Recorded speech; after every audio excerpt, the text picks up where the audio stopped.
let last game go and was focused for this game, focused on the new game, the trip. And I thought, like I said, he's the head of the snake when it comes to, being on point guard. He puts us in position. His attacks is great. But he did a good job of, getting to the paint either for his shot or spraying out. And guys just played off his energy and effort on both ends of it. And it was a great team effort. Dan? Brian, what did you like most about what Stanley brought to the group at the start of the third quarter, and kind of what did that do to change the game?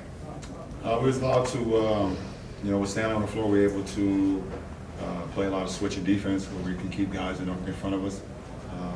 It's ball you basket. So having that that speed out there, having that defender out there, and the ability to have kind of positionless defense allowed us to keep those guys in front of us. They did a good job in the first half of kind of breaking down one of our sets that we wanted to do defensively, and we was able to change that in third. Dave? Well, you're going to play with two others available on any given night, but how much can the AD help this group? And obviously, it's not too far off. Obviously, rhythm is always what's most important, and his health. Well, let's say health first and then rhythm. So, whenever AD is ready, we're gonna love that. That's for sure. He's one of our biggest guys that we have, and having him on the floor just creates so much for us offensively and defensively. Able to do so much more. So, but his health is what's most important, and then once we know that he's healthy. He knows that he's healthy. We get him back on the floor, and then start beginning his win and his rhythm. LeBron, what do you think the second half and the comeback, sort of the ability to change the intensity level a little bit, says about this group's ability to kind of turn it on and win games with you? No, it's not about turning it on. I think it's a 48-minute game, and no matter what happens in the first, second, or third quarter, or even the fourth quarter, you still got to play your game plan. And it's the NBA. Guys are going to score.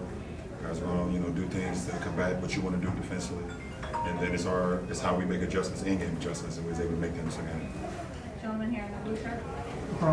Was it nostalgic for you to see Melo get it going the way he did, and the way he was shooting the ball? I think it was his 8th 20-point game this season. He really got it going in the second half. Yeah, anytime you get a hot hand like that, he's one of our snipers. He's one of our quick bucket getters where they can get hot, and it will come in a flurry. And it's my job, and it's a lot of our other guys, but it's most important when I'm on the floor, it's my job to find him as much as I can, and I just try to do that in that second half.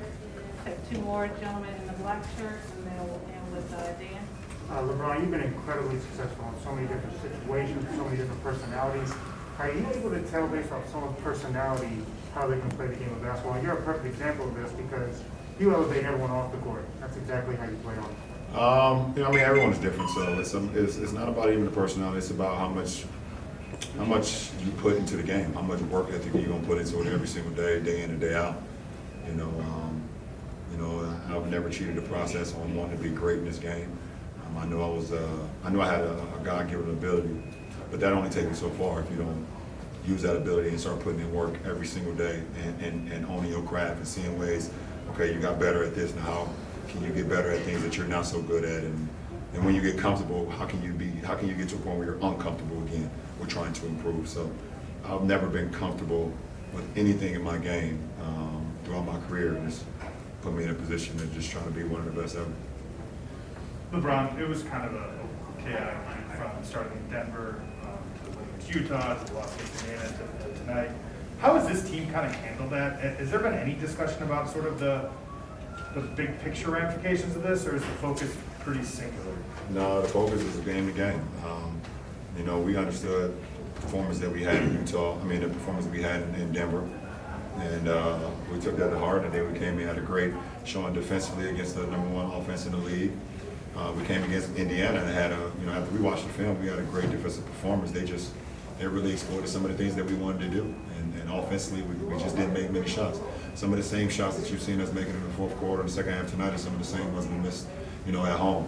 And we understood that this was going to be a tough game to start the road trip. Anytime you start that 6-game roadie, away from home, it's always the toughest game, but I'm happy we was able to come in and get a victory. Thanks, Elton. Sure. Mr. Lawrence.